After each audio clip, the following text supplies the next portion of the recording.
دعا کے کچھ آداب ہیں، سب تو نہیں پڑھتا لیکن کچھ آپ کو بتاتا ہوں کہ پہلی چیز، دعا مانگتے وقت اپنے گناہ بھول جایا کرو. بھول جاؤ ہم گنہگار ہیں. دعا کرتے وقت بھول جاؤ ہم گنہگار، کیونکہ جب اپنے گناہ یاد کرتے ہیں تو دعا کرنے کی ہمت نہیں ہوتی، اور جب اس کی رحمت یاد کرتے ہیں تو پھر بڑی بڑی تمنائیں مچلنے لگتی ہے دل میں، اس لیے کہ تو کریم. اس لیے یہ کس نے کہا حد سے سوا مانگ رہا ہوں؟ یہ کس نے کہا حد سے سوا مانگ رہا ہوں؟ جیسا ہے گنی ویسی عطا مانگ رہا ہوں. جیسا ہے گنی ویسی. اور دیکھو اس کے یہاں مانگنے میں چھوٹی مانگو یا بڑی مانگو اس کو برا نہیں لگتا. اللہ کے رسول فرماتے ہیں میرے جوتے کے تسمے ٹوٹتے ہیں تو یہ میں اللہ سے مانگ. اب کوئی بڑے مالدار کے گھر شادی کے دن جا کے کوئی کہے ذرا ایک ہڈی دے دے تو وہ کہے گا میں ہی ملا تھا مذاق اڑانے کے لیے، مجھ سے ہڈی مانگ رہا ہے جبکہ میرے دسترخوان پہ ہزاروں لوگ کھا رہے ہیں. تو کہا اچھا ٹھیک ہے پورا کھانا اٹھا کے دے دے.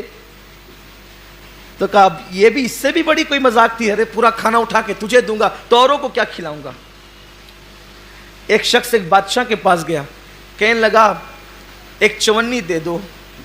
تو کہا کہ کم سے کم میری حیثیت تو دیکھی ہوتی، میں بادشاہ ہوں تو مجھ سے چونی مانگ رہا ہے. کہا اچھا پوری سلطنت دے دو. تو کہا اپنی حیثیت تو دیکھی ہوتی، اپنی ہے، لیکن میرے اللہ کے یہاں یہ نہیں ہے. چونی مانگ یا سلطنت مانگ وہ عطا کرتا، کمی نہیں. گڑ گڑاؤ مانگو. ہو دعا کے آداب میں سے آداب ایک ادب یہ ہے کہ دعا کرتے وقت اپنے گناہ بھول جاؤ، اس کے کرم پہ نگاہ رہے، اس کے کرم کو یاد کرو، عنایتوں کو یاد کرو. اور دوسری بڑی چیز کہ دل حاضر رہے دعا کرتے. یہاں تو حال یہ ہے کہ ربنا آتنا فی الدنیا حسنہ. پوچھو یہ ربنا آتنا کیا ہے؟ کبھی سوچا بھی ربنا آتنا؟ جو دعا مانگو اور دعا میں دل حاضر نہ ہو وہ دعا رد ہے، بلکہ وہ دعا ہے ہی نہیں. کم سے کم بندہ جو مانگ رہا ہے وہ تو تجھے پتا ہو کہ تو مانگ کیا رہا ہے. یہ رٹو توتے والی دعائیں مقبول نہیں ہیں. جب تک دعا کا معنی نہیں سمجھے گا یہ دعا دل سے نکلے گی کیسے؟ دل سے جو بات نکلتی ہے اثر رکھتی ہے، پر نہیں طاقت پرواز مگر رکھتی ہے.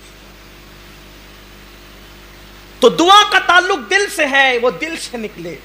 معنی ہی پتہ نہیں ہے، دل حاضر ہو، پھر عاجزی ہو، پھر گڑ گڑانا ہو، پھر رونے جیسی صورت ہو.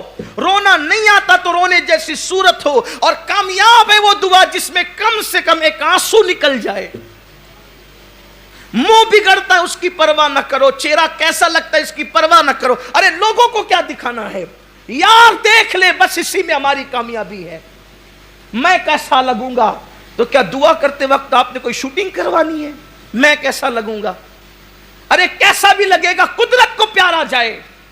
صالحین جیسی صورت بنا، آنکھوں میں آنسو لا، عاجزی کر، گڑ گڑا. اور پھر دعا میں تکرار بڑی مقبول ہے، یعنی ایک ہی بار کو بار بار ریپیٹ کرو. دے دے دے دے دے دے دے دے دے دے دے دے کا کم سے کم 3 بار تو بول. پھر 5 تک بھی پہنچ، پھر 7 تک بھی پہنچ. اس لیے کہ اور جگہ تکرار کرو تو لوگ کہتے ہیں آگے بول، بور مت کر، لیکن یہاں تکرار کرو تو بڑی پسند آتی ہے. یہاں تکرار پسند آتی ہے کیونکہ تکرار میں عاجزی بڑھتی جاتی ہے. اور پھر دعا میں یہ 2 چیزیں خاص کیا کرو کہ 3 مرتبہ یوں کہا کرو، یا ارحم الراحمین، یا ارحم الراحمین، یا ارحم الراحمین. ارحم الراحمین کو پکارو، کہو یا اے سب سے بڑھ کر رحم کرنے والے. کیونکہ حدیث پاک میں آتا ہے ایک فرشتہ خاص اس کے لیے قدرت نے مقرر کر دیا ہے کہ جو 3 مرتبہ پکارے گا ارحم الراحمین ارحم الراحمین ارحم الراحمین، فرشتہ کہے گا 3 بار رحمان و رحیم کہنے والے اب مانگ. قدرت نے اپنے کرم سے اپنے اوپر واجب کر لیا ہے، جو مانگے گا قدرت تجھے عطا کر دے گا. 5 مرتبہ ربنا کہہ لیا کرو، اس لیے کہ حدیث پاک میں آتا ہے جو 5 بار ربنا کہہ کر مانگے اللہ اس کی دعا کو قبول ہی کرتا ہے. یہ آداب دعا ہے. اور پھر اس کے بعد کوشش یہ کیا کرو کہ جب دعا کرو تو اکیلے میں کرو. یہ خاص ہے. دعا کرو تو تنہائی میں کرو. تنہائی کی دعا کا بڑا اثر ہے. اکیلے میں کرو. اور پھر مجمع عام میں بھی کرو. اکیلے میں کرو, مجمع عام میں بھی کرو. مجمع عام میں اس لیے کرنے کے لیے کہا گیا کہ جہاں 40 مومن جمع ہوتے ہیں ان میں ایک اللہ کا ولی ضرور ہوتا ہے, تو ولی کی موجودگی میں کر. بھئی مزار پہ کیوں جاتے ہیں؟ ان رحمت اللہ قریب من المحسنین, اللہ کی رحمت ولیوں کے قریب ہے, محسنوں کے قریب ہے. تو اندر چلا گیا تو وہاں جا کے دعا کرتے ہو کہ ان کی برکت سے دعا قبول ہوگی. تو اوپر بیٹھا ہے تو وہاں بھی کرنا. اور پھر میں کہوں آپ کہیں تو کام نہیں بنتا. سید الانبیاء کہیں جس کے در سے ولایت بٹتی ہے, وہ کہتے ہیں جہاں 40 مومن جمع ہوں وہاں ایک ولی ضرور ہوتا ہے. اب یہاں تو 40 سے زیادہ ہے, 2-4 تو ہوں گے ہی, لیکن بڑی بات یہ ہے کہ وہ کہتا ہے اولیائی تحت قبائی, میرے ولی میری قبا کے نیچے چھپے ہوئے ہیں, ان کو میرے سوا کوئی نہیں جانتا, یا وہی جانتا ہے جو دوسرے چھپے ہوئے ہیں. تو ولی کو پہچاننا آسان نہیں ہے. اچھا اب یہ سوچتے ہوں گے کہ یار چھوٹے سے مجمع میں تو پہچان ہی لیں گے, کیسے پہچانیں گے؟ یہی تو بڑا مسئلہ ہے کہ جن کو آپ سمجھتے ہیں وہ ہوتے نہیں ہیں, اور جن کو نہیں سمجھتے وہ ہوتے ہیں. حدیث پاک میں آتا ہے اللہ کے ولیوں کی شان یہ ہے, بکھرے ہوئے بال ہے, پھٹے پرانے کپڑے ہیں, حالت یہ ہے کہ محفل میں آئے تو بھگائے جائیں, بیمار پڑ جائے تو کوئی عیادت کرنے والا نہ رہے, مر جائے تو کوئی جنازے میں شرکت کرنے والا نہ رہے. اور پھر شان یہ ہے کہ کسی بات پہ قسم اٹھا لیں تو قدرت ان کی قسم کو پورا فرما دیتی. اب یہ حدیث سنی تو ہر آگل پاگل کو پکڑ کر بیٹھ گئے کہ یہی ولی ہے. اور پھر کہنے لگے یار جو اچھے لباس میں وہ ولی تو ہو نہیں سکتے. اگر اچھے لباس پہننے والا ولی نہیں ہو سکتا تو شیخ عبد القادر جیلانی میرے مرشد غوث پاک کے بارے میں آپ کا کیا خیال ہے کہ وہاں تو ہر دن نیا لباس ہے. اور پتہ چلا کہ اب آپ اس چکر میں پڑے نہیں. حضور نے کہہ دیا 40 میں ایک ولی ہوتا ہے. سوچو نا یار 40 ہے تو کوئی نہ کوئی تو ہوگا. ہم نے تو کیا کرنا, آم کھانا ہے, پیڑ تھوڑی گرنا ہے. ہوگا جو کہیں بھی بیٹھا ہوگا, کونے میں بیٹھا ہوگا, بیچ میں بیٹھا ہوگا, آگے بیٹھا ہوگا, پیچھے بیٹھا ہوگا, کھڑا ہوگا, کچھ بھی ہوگا. ہم نے نہیں تو دعا قبول ہونی چاہیے, بس فیض ملنا چاہیے. ہمیں کیا آم پیڑ گرنے سے مطلب, ہمیں صرف آم کھانا ہے. اور حضور نے کہہ دیا تو بات ہے. اور جتنا بڑا مجمع ہے پھر دعا اتنی زیادہ پر اثر ہے, اس لیے کہ جتنے زیادہ ہوں گے اتنی زیادہ مقبول. اسی لیے اجتماعی دعا رکھی جاتی ہے اکثر, اجتماعی دعا. اور آپ سوچیں گے کہ 40 میں ایک ولی کیسے ہوتا ہے. اصل بات یہ ہوتی ہے کہ اللہ والے ایسے مجمع میں پہنچ جاتے ہیں اس مجمع کی قبولیت کی ضمانت بن کر کہ وہاں لوگوں کی بگڑی بن جائے.